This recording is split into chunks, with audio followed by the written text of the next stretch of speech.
ఎవరొచ్చారు?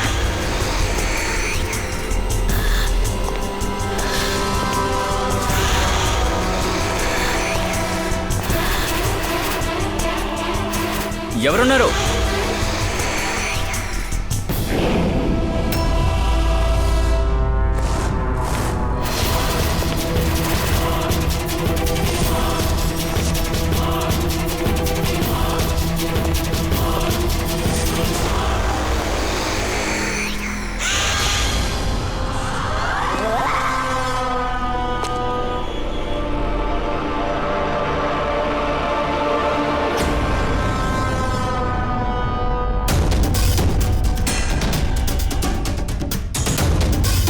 అడిగేది మిమ్మల్నే.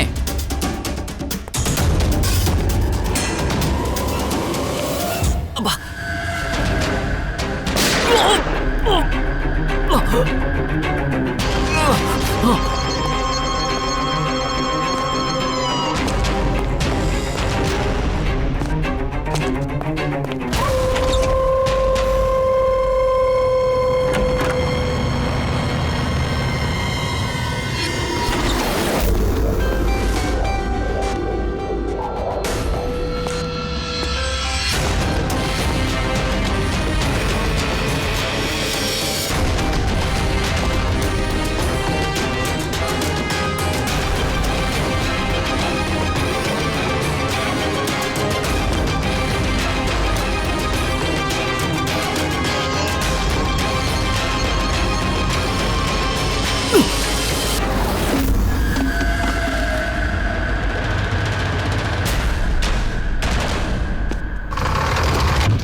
సరే, బాడీని ఎవరు ముందుగా చూసింది?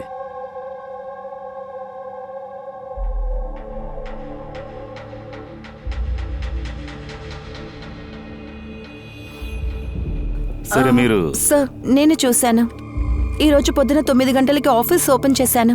అప్పుడు సార్ బాడీ లోపల చూశాను. టోనీ ఈ కంపెనీకి ఏకైక వెంటనే మీకు ఫోన్ చేశాను. వేరే ఎవరైనా పార్ట్నర్స్ ఉన్నారా? సార్, నేను రీటా. ఇతను మాత్రమే ఓనర్. Tony sir secretary. తర్వాత కంపెనీ నెక్స్ట్ సీనియర్ ఆఫీసర్ ఎవరు? Sir, Rohit sir. Rohit? Yes sir, నేను ఈ కంపెనీకి సీఈఓని.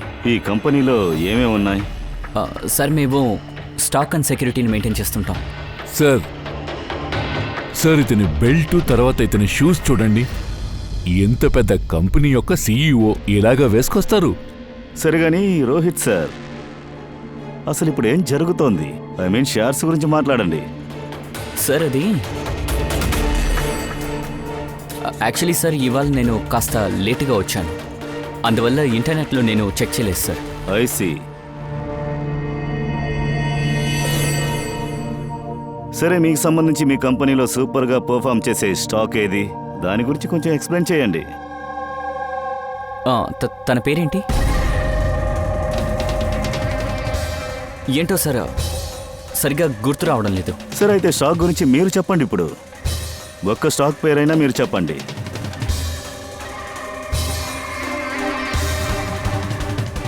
ఏం జరుగుతోంది? సార్, నిజం చెప్పాలంటే మేము ఇక్కడ ఎవరు పని చేయట్లేదు. పని చెయ్యలేదా? అలా అంటే ఏంటి? అంటే సార్,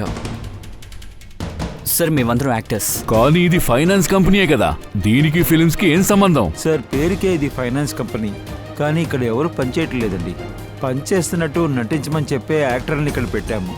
యాక్చువల్లీ సార్, టోనీ సార్ని కలవడానికి క్లయింట్స్ చాలా మంది వస్తుంటారు. మేము ఊరికే వాళ్ళ ముందు షో చూపిస్తాం అంతే.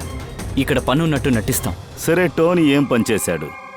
ఎలాంటి మీటింగ్స్ జరుగుతాయి? సార్, ఆయన క్యాబిన్లో కూర్చుని మీటింగ్ జరుపుతుంటారు. అందువల్ల ఆయన క్లయింట్స్తో ఏం మాట్లాడతారో మాలో ఒక్కరు కూడా తెలియదు సార్. అదంతా ఎప్పటి నుంచి జరుగుతోంది? 2 వారాలుగా జరుగుతోంది. ఆశ్చర్యంగా ఉంది. ఒక డూప్లికేట్ కంపెనీలో డూప్లికేట్ పనులు జరుగుతున్నాయి. దాని ఓనర్ని చంపేశారు. ఎగ్జాక్ట్లీ ఏం జరిగింది? దాన్ని వెంటనే కనిపెట్టి తీరాలి. ఈ చోట టోనీకి ఫస్ట్ బుల్లెట్ తగిలింది. సార్ బుల్లెట్ ఈ పక్కన తగిలుంటే అప్పుడు వాడు ఆ పక్క నుంచి పారిపోయి ఉండాలి. అదే కదా ఎగ్జిట్. ఎందుకని ఆఫీస్ లోపలికి పరిగెత్తాడు? ఒకవేళ హంతకుడు ఇటువైపు ఉండుండాలి, తప్పించుకోవడానికి లోపలకు పరిగెత్తుండాలి. దీన్ని చూడు, ఇక్కడ హ్యాండిల్లో కూడా రక్తపు మార్కుంది. అక్కడి నుంచి లోపలికి వచ్చాడు. ఆ తర్వాత ఆ పైబడి ఆ చోటకు తీసుకెళ్ళి అక్కడ హత్య జరిగింది. బ్లడ్ ట్రేసెస్ ఇక్కడ కూడా ఉన్నాయి. సార్ ఇది ఇక్కడ చూడండి, ఇక్కడ కూడా రక్తం ఉంది. ఒకవేళ అతను ఇక్కడ దాక్కుని కూర్చొని ఉంటాడు తప్పించుకోవడానికి. హంతకుడు వచ్చి ఆ తర్వాత అతన్ని అక్కడికి తీసుకెళ్ళి హత్య చేసి ఉండాలి. సార్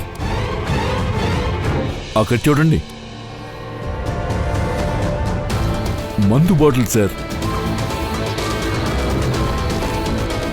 నీళ్లే ఉంది. అవును, నీళ్లే ఉన్నాయి.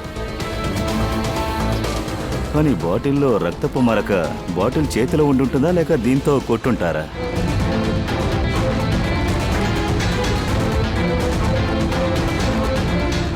కానీ ఇక్కడ రక్తపు మరకే లేదే. రక్తపు మరక అక్కడుందంటే దానికి అర్థం ఏంటి?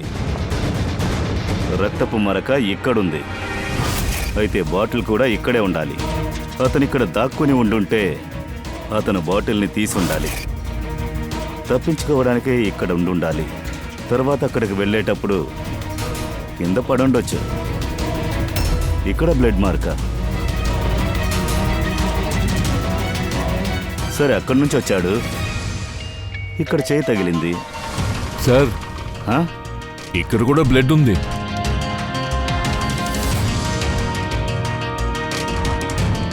సరే గాని వాడిక్కడేం చేస్తూ ఉండుంటాడు?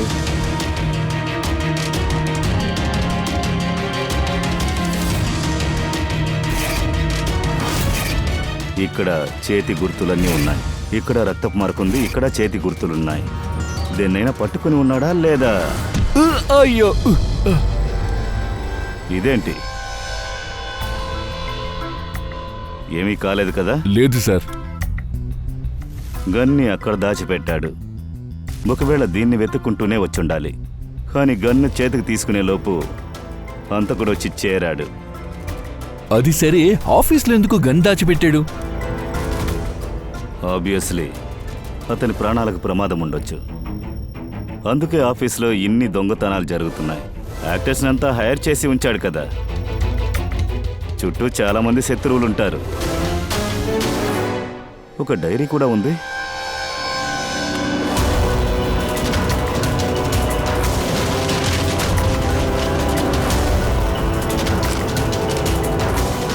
కోడ్ వర్డ్లో ఏమేమో రాశారు. కోడ్ వర్డ్లో రాసి ఈ డైరీని కూడా దాచిపెట్టేశారు. ఖచ్చితంగా టోనీ మర్డర్కి దీనికి ఏదో ఒక సంబంధం ఉంది. వీడు బాడీని స్కాన్ చేసి చూసావా? సార్ నేను స్కాన్ చేసి చూశాను, అంతా కరెక్ట్ గా ఉంది. కానీ ఇతని అబ్డమ్లో ఏదో రౌండ్ గా ఏదో ఉండింది సార్. అది ఏదో నాకు అర్థం కాలేదు. సరే, అది కూడా చూద్దాం. ఇలా చూడండి సార్, ఇదిగో రౌండ్గా ఉంది కదా. ఇది ఖచ్చితంగా మెటల్ అయి ఉంటుంది. Something metallic. మెటాలికా? లైక్ కాయిన్ లాగానా? అబ్సల్యూట్లీ. కానీ ఇది వీడి అబ్డమన్లో ఎలాగొచ్చింది? వీడిని పోస్ట్ మార్టం చేసి చూస్తేనే ఇది ఏంటనేది మనకి తెలుస్తుంది. ఎస్ సోలంకి, టోనీ పొట్టలోంచి ఈ 5 కాయిన్స్ దొరికాయా? బాస్, ఈ కాయిన్స్ గురించి నేను బాగా తెలుసుకున్నాను. ఈ కాయిన్స్ ఏ దేశం యొక్క అఫీషియల్ కరెన్సీ కాదు. అది సరే సార్, కానీ ఎవరు ఈ విధంగా ఇష్టపడి కాయిన్స్ అవి తింటారు? ఒకవేళ హంతకుడు టోనీని టార్చర్ పెట్టడం కోసమే ఈ విధంగా కాయిన్స్ని తినమని ఉండొచ్చుగా. ఖచ్చితంగా ఈ కాయిన్స్కి ఈ కేసుకి ఏదో ఒక సంబంధం ఉంది. టోనీ డూప్లికేట్ ఎంప్లాయీస్ ఉన్నారు కదా, వాళ్ళని అడిగి చూద్దాం. ఇప్పుడు చెప్పండి, మీలో ఎవ్వరు టోనీ దగ్గర ఇటువంటి కాయిన్స్ చూశారు? సారీ సార్, ఎవరు చూడలేదు. బాగా గుర్తు తెచ్చుకోండి, మీ బుర్రని షార్ప్గా వాడండి. చెప్పండి. టోనీని ఎవరు చంపారు?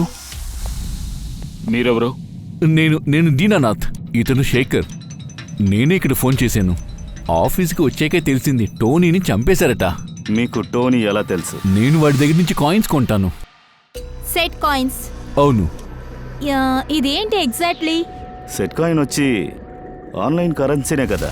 దీని వ్యాపారం ఆన్లైన్ అంటే ఇంటర్నెట్లో జరుగుతుంది. ఫర్ ఎగ్జాంపుల్ గోల్డ్లో అండ్ షేర్ మార్కెట్లో ఇన్వెస్ట్ చేసేలాగా ఇందులోనూ చేస్తారు. కానీ ఏంటంటే ఇదొక ఫిజికల్ ఫార్మాట్లో ఉండదు.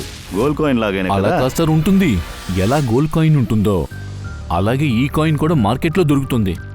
టోనీ ఆ సెలెక్టెడ్ పీపుల్లో ఒకడు. ఈ వ్యాపారాన్ని చేస్తున్నాడు. ఇప్పుడు కూడా నాకు ఒక విషయం అర్థం కావట్లేదు. ఈ కాయిన్సే మీరు టోనీ దగ్గర నుంచి అవును తీసుకున్నారా? సార్, ఇలాంటి 10 కాయిన్స్ నేను కొన్నాను. ఓ, అది కాకుండా ఒక్క కాయిన్ రేటు 3 లక్షల రూపాయలు. ఇక్కడ చూడండి మై గాడ్. ఈ కాయిన్ అలాగే ఉంది. సార్, ఈ విషయం గురించి మీకు ఏమీ తెలియదు. ఈ కాయిన్స్ కొని కొంతమంది కోటీశ్వరులు అయ్యారు. దీని రేటు కూడా డబుల్ అయింది. నేను ఇంకా కొనాలని ఆశపడ్డాను. దీనికి శేఖర్ని కూడా పిలిచాను. వీడిని ఇన్వెస్ట్ చేయమన్నాను. దీనానాథ్ గారు, మిమ్మల్ని ఎవరో బాగా మోసం చేశారు. అవును, అదే ఈ సెట్ కాయిన్స్ ఉన్నాయి కదా, ఈ ఇంటర్నెట్ కరెన్సీ. ఇవి గోల్డ్ కాయిన్స్ లాగా మార్కెట్లో దొరకవు. టోనీ మీ దగ్గర అబద్ధం చెప్పాడు. మొత్తం డబ్బులు పోయిందా? ఈ కాయిన్ కి వాల్యూ లేదా? దీనానాథ్ గారు, టోనీ లాంటి అయోగ్యులు చాలా మంది ఉన్నారు. వాళ్ళ స్వార్థం కోసం మీలాంటి వాళ్ళని మోసం చేస్తూ ఉంటారు. డబ్బు దీని మీద ఇన్వెస్ట్ చేస్తే ముందు మీరు కొంచెం ఎంక్వైరీ చేస్తుంటే బాగుండేది. నేను దాని మీద అసలు ఇన్వెస్ట్ చేయటం మంచిదైంది, లేకపోతే నేను మోసపోయేవాడిని. నా కూతురికి నేను ఎలా పెళ్లి చేస్తాను? మొత్తం డబ్బులు ఇందులో ఇన్వెస్ట్ చేసేసాను. నా పిఎఫ్ డబ్బులు అంతా ఇందులో వేసేసాను. సార్, నాకు తెలిసి టోనీ సరిగ్గా వయసు మళ్ళిన వాళ్ళ మీదే టార్గెట్ చేశాడు. ఎందుకంటే టెక్నాలజీ, ఇంటర్నెట్ గురించి వాళ్ళకి పెద్దగా అవగాహన ఉండదు. అవును సార్, దీన్ని బట్టి ఒకటి తెలుస్తోంది. టోనీని ఎంతో మంది మోసం చేశారు. వాళ్ళల్లో ఎవరో ఒకరే టోనీని చంపుండొచ్చు. ఖచ్చితంగా దయ్యా, అలా కూడా జరుగుండొచ్చు. టోనీని హత్య చేసిన వాడి గురించి తెలియాలంటే మనకి ముందుగా ఒక విషయం తెలియాలి. ఆ టోనీ ఎంతమందికి ఇటువంటి సెట్ కాయిన్స్ ఇచ్చి మోసం చేశాడని. అలాగే ఇంకొక ముఖ్యమైన విషయం తెలియాలి. టోనీ పొట్టలోకి ఇటువంటి సెట్ కాయిన్స్ ఎలా వెళ్ళాయని. సార్, నేను టోనీ ఫుల్ హిస్టరీ చెక్ చేశాను. తన దగ్గర చాలా అబద్ధాల ఐడి కార్డ్స్ ఉన్నాయి. అందులో రకరకాల అడ్రసెస్, రకరకాల ఫోన్ నెంబర్స్. టోనీయే తన నిజమైన పేరా లేక అబద్ధమైన పేరా అని తెలీదు. అంతేకాకుండా ఇన్ని నేరాలని ఒంటరిగానే చేశాడా లేక తోడుగా ఇంకెవరైనా ఉన్నారా? ఆ విషయం మనకి తెలియదు కదా. టోనీ ఆఫీస్ డైరీలో కొన్ని కోడ్ వర్డ్స్ అంతా ఉన్నాయి కదా, ఆ కోడ్ వర్డ్ని క్రాక్ చేస్తేనే తెలుస్తుంది. ఎన్నో ప్రశ్నలకి సమాధానం ఆ డైరీలోనే ఉంది. సార్, మేము కోడ్ క్రాక్ చేసే ఎక్స్పర్ట్ని కాంటాక్ట్ చేశాం. త్వరలోనే అతని సాయంతో అన్నిటినీ తీయొచ్చు సార్. అది కాకుండా టోనీ స్టాఫ్ అని చెప్పి ఇక్కడ ఉన్న యాక్టర్స్ అంతమందికి ఈ విషయం ఎలా తెలిసింది? టోనీ గురించి ఎలా తెలిసింది? సార్, అదేంటంటే అశోక్ అని ఒక కాస్టింగ్ డైరెక్టర్ ఉన్నాడు. వాడే ఈ యాక్టర్స్ని టోనీ ఆఫీస్కి పంపించుండాలి. అలా అయితే వెంటనే ఆ అశోక్ని వెళ్ళి కలవండి. Meet Hem. Sir, comedy, romance అన్ని విషయాల్ని బాగానే చేస్తాడు సార్. సార్, ఏంటి వద్దా? సార్, నాకు కాస్త టైం ఇవ్వండి, నేను ఇప్పుడే మీకు పంపిస్తాను. సరే సరే సరే సార్. అశోక్ సార్, నా ఫోటోని పంపండి. యాక్షన్, కామెడీ, రొమాన్స్ అన్నిట్లో నెంబర్ 1. ఇలా చూడవయ్యా, నువ్వు హీరో అవ్వలేవు. ఒక కామెడీ రోల్ ఉంది, చేస్తావా? కామెడీయా? ఇంకో విషయం, నాకైతే నీ ఫేస్లో తేడా కనిపిస్తుంది. అదేంటంటే ఒక ఆర్ట్ ఫిల్మ్ గురించి మాట్లాడుతున్నాను. నువ్వు ఒక పని చేసేయి, దానికి ఒక ఆడిషన్ ఇస్తావా? ఐసి. సరే, రోల్ ఏంటి సార్? రోల్ ఏంటంటే పోలీసు వాడు. అరే, నేను దీన్ని చాలా తేలిగ్గా చేస్తాను. పోలీసుగా నటించే అనుభవం నాకు చాలా ఉంది. ఎక్స్పీరియన్స్ ఉందా? పోలీసు వాడు రోల్ అయ్యా. అరే, నేను రోజు పోలీసుగానే నటిస్తున్నాను. దీన్ని చూడండి. లుక్. సిఐడి ఒరిజినలా? ఒరిజినలే. అలాగే నిన్ను ఏ జైల్లో అయితే మేము వేస్తామో అది కూడా ఒరిజినలే. జైలో? ఇప్పుడు అంతా క్లియర్ అయిపోతుంది. తెలీదు. వీడెవడు? ఇతను ఎవరా? ఇతనికి నువ్వే యాక్టర్స్ని సప్లై చేశావు. అతను ఆఫీసులో స్టాఫ్లా నటించేకి నువ్వు పంపించావు. సార్ మీరు ఖచ్చితంగా తప్పుగా అనుకుంటున్నారు. రేయ్, నా ముందు గనక నటించావనుకో మొహం పగలగొట్టి కూర్చోబెడతాను. ఈ యాక్టర్స్ని అందరినీ పంపారు కదా టోనీ దగ్గర. ఇప్పుడు నాకు గుర్తొచ్చింది. నేనే పంపించాను. కానీ సార్, పని చేసేలాగా నటించడానికి కాదు. అదేంటంటే టోనీయే నాకు ఫోన్ చేసి చెప్పాడు ఒక షార్ట్ ఫిల్మ్ తీస్తాడంట. దానికోసం అతనికి స్ట్రగలింగ్ యాక్టర్స్ ఏ కావాలి. యాక్టర్స్ నువ్వు పంపించావో వాళ్ళని యూజ్ చేసి వాడు ఊరిని మొత్తం మోసం చేశాడు. సార్ నాకిదంతా నాకెలా తెలుసు సార్? సార్, నేను పంపించిన 12 మందిలో ఒక్కరు కూడా నా దగ్గర వచ్చి ఈ విషయం గురించి చెప్పలేదు సార్. 12? సార్, వాడు ఆఫీస్లో 11 మంది ఉన్నారు. 12వ వాడు ఎక్కడి నుంచి వచ్చాడు? అలాగా? నువ్వు యాక్టర్స్ని పంపించావు కదా, ఆ లిస్ట్ తీ. ఆగండి, చూపిస్తాను.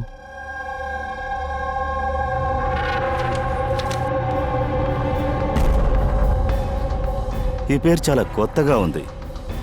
ఈషా కుమార్. స్పాట్లో వీడక్కడ లేడు కదా? వీడక్కడికి వెళ్ళి చచ్చాడో ఏంటో. సార్, ఈ కేసులో ప్రశ్నలు చాలా ఉన్నాయి కానీ సమాధానం లేదు. ఆ కోడ్ని కూడా ఇంకా క్రాక్ చేయలేదు. సార్, ఏంటి మేడం, ఎందుకు మమ్మల్ని టోనీ ఇంటికి రమ్మన్నారు? అంతేకాదు, మీరు ఆ కోడ్స్ని క్రాక్ చేశారా లేదా? విచిత్రమైన కోడ్ ఉన్నట్టుంది. సైఫర్ లేకుండా దీన్ని కనిపెట్టలేము సార్. సైఫరా? ఈ సైఫర్ అంటే ఏంటి? సైఫర్ బుక్ లేక డైరీ. అందులో ఈ కోడ్ రహస్యాలన్నీ ఉన్నాయి. అంటే ఇలా చూడు ఫ్రెడీ, అండర్ వరల్డ్ లో ప్రతి విషయానికి ఒక కోడింగ్ అనేది ఉంటుంది. ఉదాహరణకి గన్నేమో కోడా అని అంటారు, తర్వాత కాకి దాన్ని మొబైల్ అని అంటారు. ఇలా అన్ని కోడ్స్ ఒక సైఫర్ లో ఉంటాయి. ఆ సైఫర్ దొరికిందంటే అన్ని ప్రశ్నలకి సమాధానాలు దొరుకుతాయి. సార్, నాకు తెలిసి టోనీ ఇదొక సేఫ్ అయిన ప్లేస్ లో ఉంచాలి. అక్కడి నుంచి అతను బాగా స్టడీ చేసి ఉండొచ్చు. కానీ సార్, తన ఆఫీస్ ని ఫుల్ గా చెక్ చేశాం, కానీ ఏమీ దొరకలేదే. ఒకవేళ అది టోనీ ఇంట్లో దొరకొచ్చు. సార్, ఇలా చూడండి, డిఫరెంట్గా సింబల్ ఒకటి ఉంది. ఈ సింబల్కి ఈ కోడ్కి ఏదో కనెక్షన్ ఉన్నట్టుంది. ఈ సింబల్ కి చెందిన రహస్యం ఇక్కడే ఎక్కడో ఉంటుంది. ఇల్లు ఫుల్ గా చెక్ చేసి చూడండి.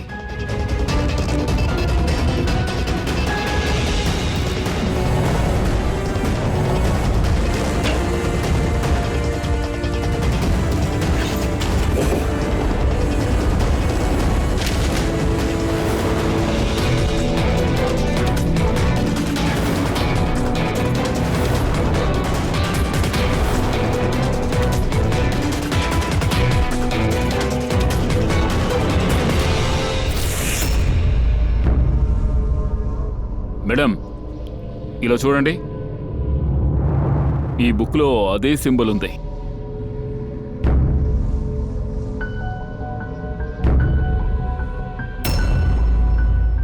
సార్, ఇదే సైఫర్.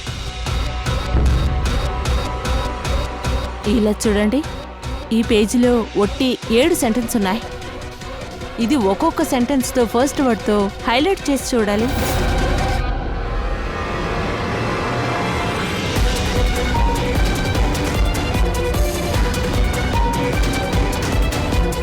ఏంటిది?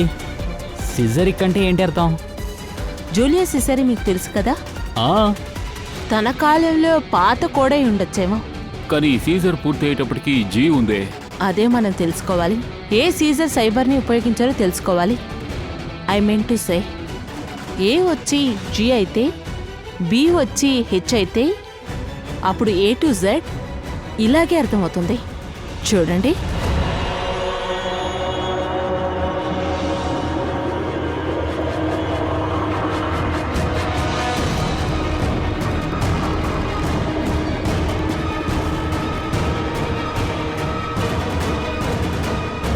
ఇది అయిపోయింది.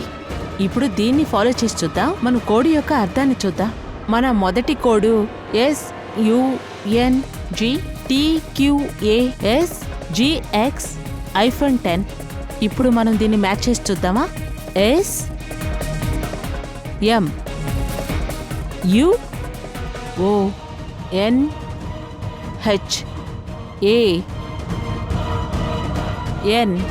మోహన.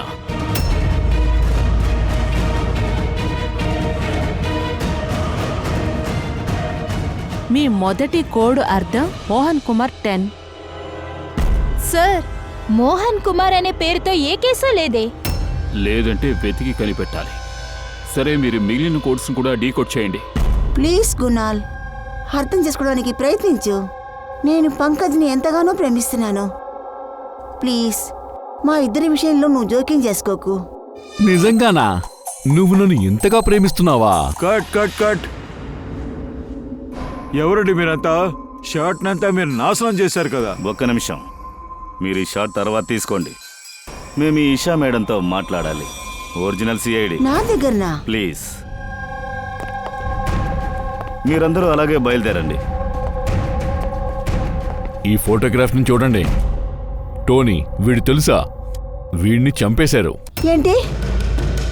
అది ఎలాగా? లేదు, చాలా దారుణంగా నటిస్తున్నా. కెమెరా కూడా ఆఫ్లో ఉంది. సరే, ఇప్పుడు చెప్పు, హత్య ఎలా జరిగింది? నేను దీని గురించి ఎలా మీతో చెప్పగలను? హత్య జరిగిందా? వీడి హత్య జరిగేటప్పుడు డూప్లికేట్ ఎంప్లాయీస్ మొత్తం వీడి ఆఫీసులోనే ఉన్నారు. నువ్వు మాత్రమే లేవు. నువ్వెక్కడికి వెళ్ళావు? డూప్లికేట్ ఎంప్లాయీసా? ఎవరు డూప్లికేట్ ఎంప్లాయీస్? సార్, మీరు ఏం చెప్తున్నారు? మీరు చెప్పేది నాకు అస్సలు అర్థం కాలేదు. టోనీ మిమ్మల్ని హైర్ చేశారు కదా, అతని ఆఫీసులో క్లర్క్ లాగా నటించడానికి. తన భారీగా నటించడం కోసమే తను నాకు డబ్బులు కూడా ఇచ్చాడు.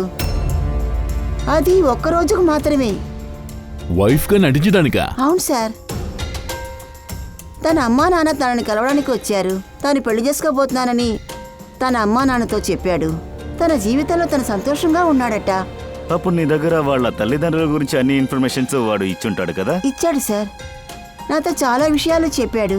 తర్వాత సమస్య రాకూడదు కదా, అది ఏ సమయంలో ఏ డైలాగ్ చెప్పాలని కూడా నేర్పించాడు.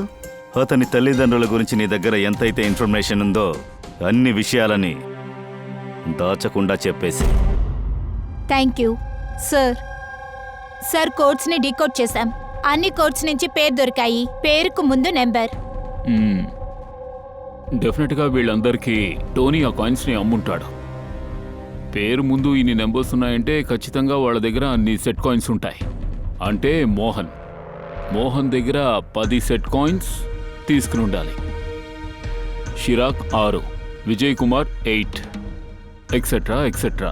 అలా అయితే వీళ్ళలోనే హంతకులున్నారా? తప్పకుండా అయి ఉంటుంది. అందరినీ గుంపుగా బ్యూరోకి తీసుకురా, సెట్ కాయిన్స్తో కలిపి. సార్, నేను టోనీని హత్య చేయలేదు.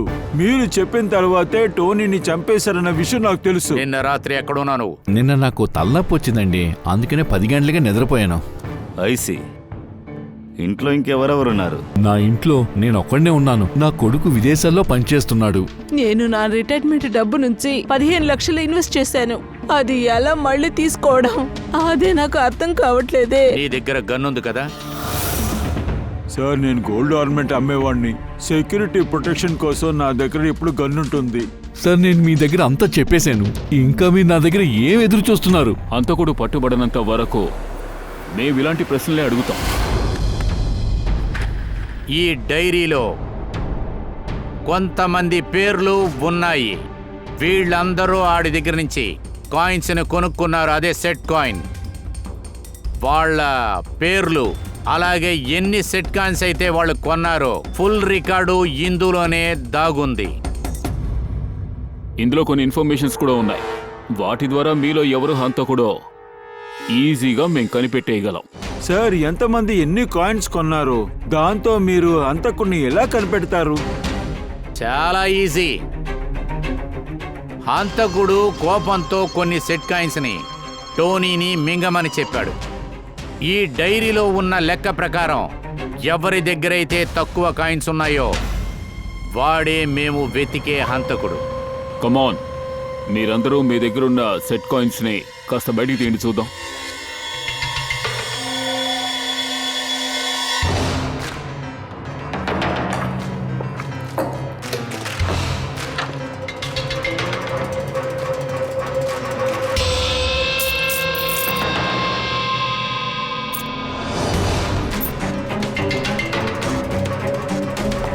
సార్, అన్ని కాయిన్స్ ఉన్నాయి.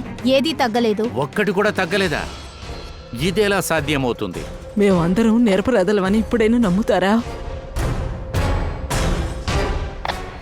ఏమిటిది కొత్త కథలా ఉంది?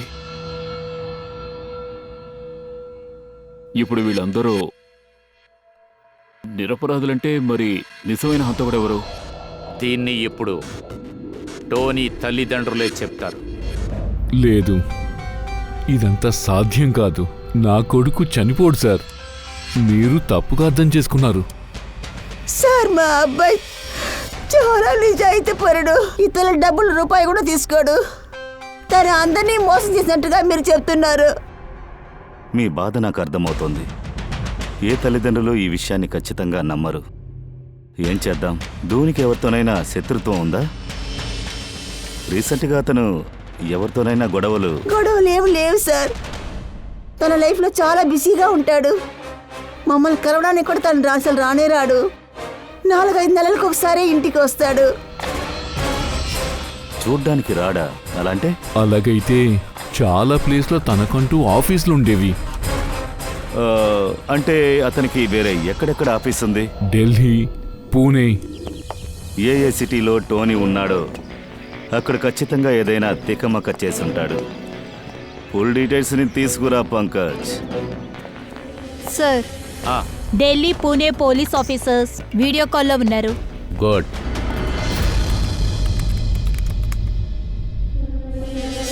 సార్, ఈ స్కెచ్ని గమనించండి. టోనీ మోహన్తో ఇది మ్యాచ్ అవుతోంది. ఈ వ్యక్తి మీద 2 సంవత్సరాల క్రితం ఢిల్లీలో ఎఫ్ఐఆర్ రిజిస్టర్ అయింది. చిట్ ఫండ్ పేరు చెప్పి చాలా మందిని ఇతను మోసం చేశాడు. నిజానికి ఇతని పేరు టోనీ కాదు సార్, ఇతని పేరు అమర్. సార్, ఇక్కడ వీడి పేరు ప్రశాంత్.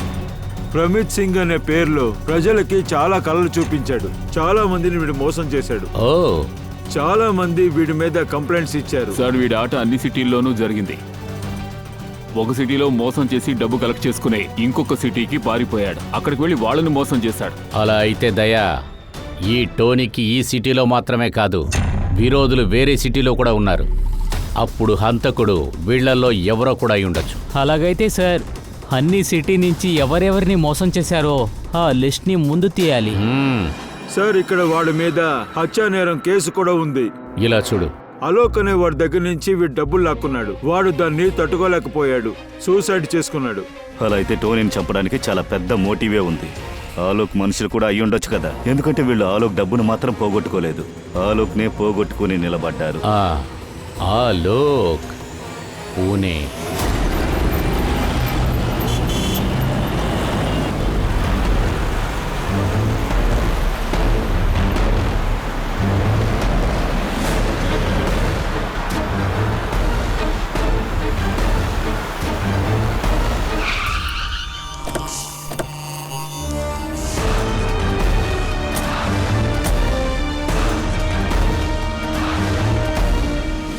అలోక్ వైఫ్ సరిత ఇంట్లో లేనట్టున్నారు. అవును దయా, పొద్దున్నుంచే ఇంట్లో లేదు.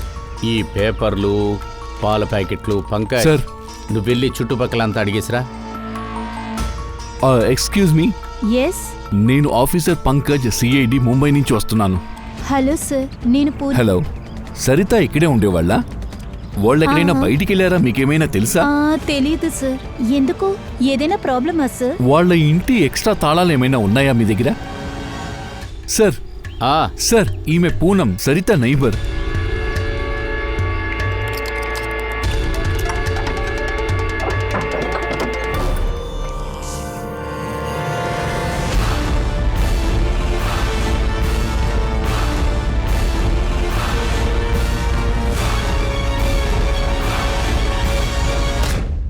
ఇంట్లో వస్తువులన్నీ చిందరవందరగా ఉన్నాయంటే నిన్న నైట్ ఇక్కడ ఏదో గొడవ జరిగింది. ఖచ్చితంగా ఏదో జరిగింది దయా, ఏదో జరిగింది ఇక్కడ. అది చూడు, రక్తపు మరకలు అనుకుంటా కదా. ఇది చూస్తున్నప్పుడు ఎవరినో ఇక్కడి నుంచి లాక్కెళ్ళినట్లు అర్థమవుతుంది కదా. సార్, ఒకవేళ సరితాని కిడ్నాప్ చేసి ఉండొచ్చేమో. పూనం, చెప్పండి సార్. సరితాని మీరు ఆఖరిగా ఎప్పుడు చూశారు? సార్, నైట్ 2 గంటలకి. అప్పుడే నేను నైట్ షిఫ్ట్ పూర్తి చేసుకుని ఇంటికి వస్తున్నాను. నాకు తెలిసి ఆ టైంలో సరిత మెలకుగానే ఉంది, ఎందుకంటే టీవీ ఆన్లో ఉండడం నేను చూశాను సార్. ఈ ఇంటి చుట్టుపక్కల అనుమానాస్పదంగా ఎవరైనా చూసారా? అలా ఏమీ చూడలేదు, బట్ ఒక వైట్ కలర్ వ్యాన్ ఉంది. ఇంటి బయటే ఉంది, బట్ ఉదయం నుంచి వ్యాన్ లేదు. అదే ఆ వ్యాన్ని మీరు ఇంతకు ముందు ఎప్పుడైనా చూసారా? లేదు సార్, చూసింది లేదు. సరే, ఆ బండి నెంబర్ అన్నా గుర్తుందా? మీరు నోట్ చేశారా? నెంబర్ అంతా నోట్ చేయలేదు సార్, నేను అదంతా అది గమనించలేదు. కాకుండా మీకు వేరే ఏదైనా గొడవాడుకుంటున్నట్లు అరుచుకుంటున్నట్లు ఏదైనా సౌండ్ వినపడిందా? అవును, ఏదో గట్టిగా శబ్దమే వచ్చింది. సరిత మెలకుగానే ఉంది, టీవీ చూస్తుందనే అనుకున్నాను. సో అంత పెద్దగా నేను తీసుకోలేదు సార్. సరే పూనం మేడం, మీరు ఈ గొడవాడుకుంటాం సౌండ్లంతా విన్నారు కదా, అప్పుడు టైం ఎంత ఉంటుంది? అదా సార్, దాదాపు 3 అవుతుంది సార్. 3 గంటలకా? అంటే 3ంటికే సరితని కిడ్నాప్ చేశారు. అయితే డెఫినెట్గా ఈ సరిత కిడ్నాపింగ్కి ఈ టోనీ మర్డర్కి ఏదో ఒక కనెక్షన్ ఉండే ఉంటుంది సార్. 100% దయా, 100% కనెక్షన్ ఉంది. ఇప్పుడు సరితకి ఏమీ జరక్క ముందే తనని మనం కాపాడి తీరాలి. ఇలా చూడు పంకజ్ సార్, అదే వ్యాన్, వైట్ వ్యాన్ అని చెప్పారు కదా, దాని గురించి కొంచెం విచారించు. ఆ వ్యాన్ గురించి మొత్తం డీటెయిల్స్, ఇన్ఫర్మేషన్ నాకు కావాలి. నువ్వు వెంటనే కలెక్ట్ చేసి ఇవ్వు.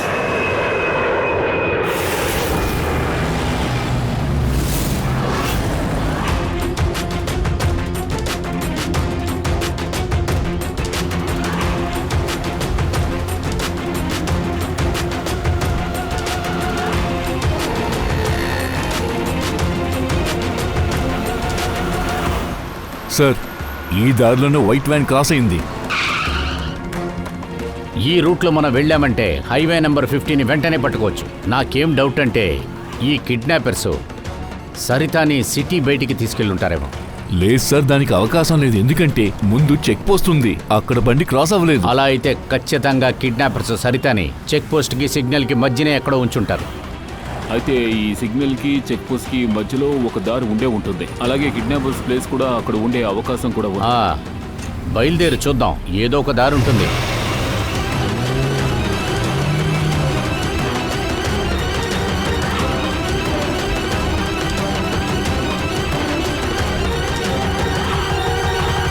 సార్, ఈ దారి లోపలికి వెళ్తోంది. ఓకే, లోపలికి వెళ్ళి చూద్దాం.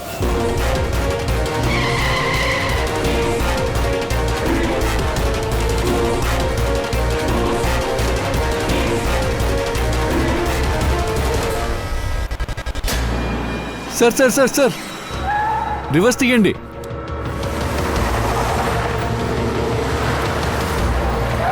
అక్కడ చూడండి సార్.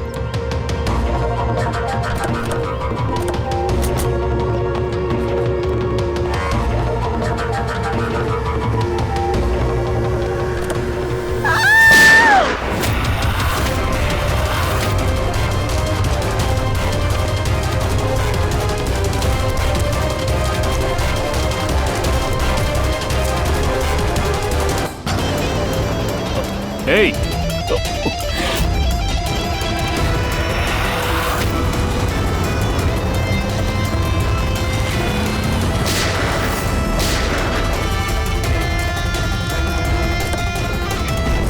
సార్, అంబులెన్స్ వచ్చేసింది. సరిత, ఒక విషయం చెప్పు, ఇదంతా చేసింది ఎవరు? సార్, తన కళ్ళని కట్టేశాడు కాబట్టి తన మొహాన్ని నేను చూడలేకపోయాను. లేదు సార్, తప్పించుకున్నాడు. మన కార్ టైర్ని పంచర్ చేసి వెళ్ళాడు. సరే, ఇప్పుడు చెప్పు, ఎందుకని ఇదంతా వాళ్ళు చేసి ఉంటారు? సార్, తనకి నా మొగుడు అలోక్ యొక్క ఫైనాన్షియల్ రిపోర్ట్ అవసరమట. అది ఎందుకో నాకు తెలీదు. అది అలా ఉన్నాయి. మీ హస్బెండ్ ఆలోక్ ఇప్పుడు ఆయన ఈ లోకంలో లేరు కదా? అవును సార్, ఆయన సూసైడ్ చేసుకున్నారు. ఓ, ఎందుకంటే ఎవరో ఒక ఫ్రాడ్ అతన్ని మోసం చేసి డబ్బులు మొత్తం లాక్కున్నాడట. కానీ ఆ డబ్బులు కూడా ఆయనది కాదు సార్, ఆయన ఎవరి దగ్గర అప్పు తీసుకున్నారు. ఆ అప్పుని కట్టలేకపోతున్నామేని బాధతో ఆయన ఆత్మహత్య చేసుకున్నారు. ఇదేంటి సార్, కొత్త కథలా ఉంది? ఈ కిడ్నాపర్కి ఆలోక్ ఫైనాన్షియల్ రికార్డ్స్ అని ఎందుకు అవసరం అవుతున్నాయి? పంకజ్, దయా, కిడ్నాపర్స్ ఫైనాన్స్ రికార్డ్స్ అంతా అడుగుతున్నారంటే ఏంటి అర్థం? ఖచ్చితంగా ఈ చనిపోయిన ఆలోక్ దగ్గర వీళ్ళు ఎంతో డబ్బిచ్చుంటారు. ఆలోక్ ప్రాణాలతో లేడని ఎప్పుడు వాళ్ళకి తెలిసిందో ఎలా డబ్బులు వసూలు చేయాలని చాలా బాధపడి ఉంటారు. ఆలోక్ డబ్బు మొత్తం టోనీ దగ్గరే ఉంటుందని వాళ్ళకి తెలిసి ఉండాలి. అందుకే టోనీ గొంతు కోసేశారు. అది వాళ్ల మీదకి రాకూడదనే ఉద్దేశంతో అన్ని ఆధారాలు నాశనం చేయటం కోసమే సరితాకు ఫోన్ చేశారు. అలాగే ఫోన్ చేసి ఆలోక్కి సంబంధించిన ఫైల్స్ అన్నీ ఎక్కడ ఉన్నాయని అడిగారు. ఎవరి హంతకుడు? సరిత, సార్ మీరొక పని చేస్తారా? చెప్పండి సార్. ఆలోక్ యొక్క ఫైనాన్షియల్ రికార్డ్స్ మీరు మాకు ఇవ్వగలరా? Oh my god! దయా, ఈ హంతకుడు ఎవరని తెలియలేదు, కానీ మనకు ముందే వాడు ఇక్కడికి వచ్చాడు. ఇక్కడికి వచ్చి మొత్తం ఆధారాలు నాశనం చెయ్యాలని చూశాడు. ఓకే సార్, కానీ కంప్యూటర్ని ఏమీ చేయకుండా ఉండాల్సిందే. ఎందుకంటే ఫ్రాంచైజ్ రికార్డ్స్ అని అందులోనేగా ఉన్నాయి. అలాగే కంప్యూటర్, ల్యాప్టాప్ ఏదైనా ఉందేమో చూడు. సార్ ల్యాప్టాప్ ఉంది. Super. Sir Alok finance files. Good. ఈ ఫైల్ ఓపెన్ చేయడానికి ట్రై చెయ్యి. ఇందులో ఈడు ఎవడెవరి దగ్గర అయితే అప్పు తీసుకున్నాడో ఆ లిస్టు మొత్తం ఉంటుంది. ఓపెన్ అయింది. ఏంటి సార్, వీడు చాలా మంది దగ్గర అప్పు తీసుకున్నాడు. వీడికి ఎక్కువగా అప్పు ఇచ్చింది శేఖర్. శేఖర్? ఒకవేళ ఈ శేఖర్ వాడినా దీనానాథ్తో ఒకడు చూడటానికి వచ్చాడే. నేను దీనానాథ్, వీడు శేఖర్. అవును సార్, ఆయనే. అలా అయితే దయా, ఆ శేఖర్ గాడిని తీసుకొచ్చే సమయం ఆసనమైంది. ఆ వైట్ వ్యాన్ దొరికింది, కానీ శేఖర్ గురించి ఇంతవరకు ఏమీ తెలియలేదు. శేఖర్ మర్డర్ చేసి తప్పించుకొని ఉండొచ్చు, కానీ ఎక్కువ దూరం తప్పించుకొని వెళ్ళుండడు. అయినా గాని ఈ కేసులో ఏదో ఒకటి ఉందయ్యా. అదేంటో ఇప్పుడు నాకు సరిగ్గా అర్థం కావట్లేదు. ఏం సార్, ఎందుకు అలా అంటున్నారు? వేరే ఏదైనా అనిపిస్తోందా? అభిజిత్, నువ్వు బాగా ఆలోచించు. సరిత కిడ్నాప్ అయ్యింది మనకి చాలా ఈజీగా కూడా. తెల్ల వ్యాన్ గురించి తెలిసింది, అదే కాంపౌండ్ లో ఉన్నది కూడా. అలాగే ఆలోక్ ఫైనాన్షియల్ రిపోర్ట్, అందులో శేఖర్ పేరు కూడా ఉంది. ఇదంతా మనకి తేలిగ్గా దొరుకుతుంది. అవును sir, financial records laptop desktop లో ఉన్నాయి. అదే నేను చెప్తున్నదయ్యా, వేరే ఏదో జరుగుతుందని. అదే ఇటువంటి ఫైనాన్స్ రిపోర్ట్స్ అన్ని వేరే ఫోల్డర్లో కదా పెడతారు. పాస్వర్డ్ పెట్టి జాగ్రత్తగా పెడతారే. సార్ మనకి ఆధారాలన్నీ దొరుకుతుందంటే ఈ కేసుకి మంచిదే కదా. లేదు పంకజ్, మనకి ఎటువంటి ఆధారం దొరకలేదు. మనకు ఆధారాలు వాటికంతటే అవి వస్తూనే ఉన్నాయి కదా. అందుకే నేను చెప్తున్నాను, ఇందులో ఏదో ఒకటి జరుగుతూనే ఉందయ్యా. మన రూటు మార్చటానికి ఇక్కడ ఏదో ఒకటి జరుగుతుంది. టోనీ గురించి మీకేం తెలుసో అది కాస్త డీటెయిల్గా చెప్పండి. అద్భుతంగా మాట్లాడతాడు. ప్రజల్ని మోసం చేయడానికి బాగా ఆశ చూపిస్తాడు. చక్కగా ఉంటాడు. అతను ఎవరితో అయినా సరే ఇట్టే కలిసిపోతుంటాడు. అతనితో మాట్లాడితే అతనికంటే ఈ ప్రపంచంలో మంచివాడు లేడని అనుకుంటారు. అది మాత్రమే కాదు సార్, వాడు ఖర్చు పెట్టి పార్టీలు చేస్తుంటాడు తన ఇన్వెస్టర్స్ కోసం. ఆ పార్టీస్ ఫోటోస్ మీ దగ్గర ఉన్నాయా? సార్, పూర్వి ఈ ఫొటోస్ని పంపించింది సార్. ఇవి సస్పెక్ట్ ఇంట్లో ఉన్నాయట. I see. వీడేనా వాడు? ఈ ఆటకి మొత్తం కారణం వీడే. అంటే శేఖర్ కూడా వీడి పొట్టులోనే ఉండుంటాడు. వీడి ఫోన్ ట్రాక్ చేయండి. శేఖర్ ప్రాణాలకి ప్రమాదం. శేఖర్ని కాపాడి తీరాలి. సార్, నేను రీటా, టోనీ సార్ సెక్రటరీని. నీ మొహాన్ని ఆల్రెడీ మేము చూసేసాం మిస్ రీటా. నేనే ఆధారాలని దేన్ని నేను వదిలిపెట్టలేదే. ఇంకా మీకెలా తెలిసింది? ఇదిగో ఈ ఫోటోలోనే. ఈ టోనీ నీకు 2 వారాల క్రితమే తెలుసని కోతలు కోసావుగా. మరి అలాంటప్పుడు 2 ఏళ్ల క్రితం పాత ఫోటోలో నువ్వేం చేస్తున్నావు? అన్ని విషయాలు క్లియర్ అయ్యాయి. ఇప్పుడు చెప్పు, నీ బాస్ టోనీని ఎందుకు చంపావు? టోనీ నా బాస్ కాదు, నేనే టోనీ బాస్ని. కానీ నువ్వు వాడికి సెక్రటరీనేగా చెప్పావు. ఇదేంటి కొత్త కదా? ఇదంతా జస్ట్ ఒక నాటకమే, ఊర్నే మార్చడానికి. నిజంగానే ఈ ఫుల్ ప్లాన్ నేను వేసింది. టోనీని ఊరికే ముందు నిలబెట్టాను. చట్టం మమ్మల్ని కనిపెడితే అప్పుడు టోనీని ఇరుక్కుంటాడు కదా. మరి టోనీని హత్య చేసి అనవసరంగా ఎందుకు ఇలా ఇరుక్కున్నా? దాని రెక్కల్ని మనం కట్ చేయాలి. దాంతోపాటు టోనీ ఓవర్గా మాట్లాడాడు, పొగరుగా మాట్లాడాడు, ఓవర్ కాన్ఫిడెన్స్తో మాట్లాడాడు. దీనానాథ్తో ఒక సెల్ఫీ తీసుకుని ఆ ఫోటోని సోషల్ మీడియాలో వేశాడు. నువ్వు భయపడిపోయావు. ఆ ఫోటో సోషల్ మీడియాలోకి వెళితే వాడు ఏ సిటీస్లో 420 పనులు చేశాడో అక్కడున్న వాళ్ళకి వాడు తెలిసిపోతాడు. సరే, వాడి కడుపులో కాయిన్స్ ఉన్నాయే, ఎందుకని? నేనే కాయిన్స్ని మింగమన్నాను. అప్పుడే టోనీ ఎవరిని ఏమార్చాడో వాళ్ళే కాయిన్ని మింగించినట్టు మీరందరూ నమ్ముతారు కదా. అందుకనే నిందంతా శేఖర్ పైన వేశావు. ఎందుకంటే అప్పుడే శేఖర్ని అరెస్ట్ చేస్తాంగా. చెప్పాలంటే చాలా మంది జీవితాలతో నువ్వు ఆడుకున్నావు. ఆ దేశంలో ఉన్న ప్రజల డబ్బును మాత్రం నువ్వు దొంగిలించలేదు, వాళ్ళ కళని కూడా నాశనం చేశావు. నువ్వు చేసిన తప్పుకు తగ్గట్టు నీకు కఠిన శిక్ష పడుతుంది.